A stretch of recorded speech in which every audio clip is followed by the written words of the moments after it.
Hello and welcome back to my another tutorial. In this tutorial, I am going to share with you how to insert SIM card in your iPhone 6s Plus device.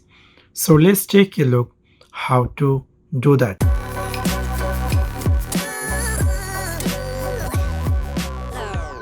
First of all, if you want to insert SIM card in a mobile, it's a safe side. Turn off your device and then try to insert SIM card.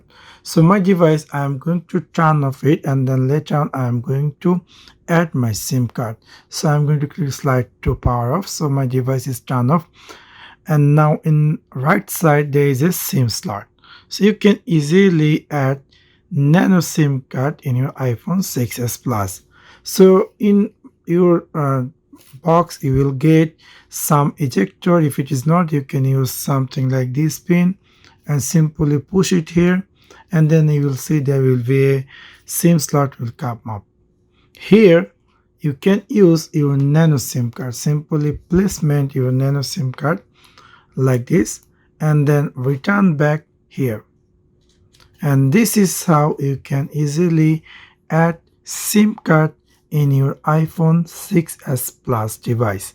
So that's for now. Thanks for watching my video. See you next one. Peace.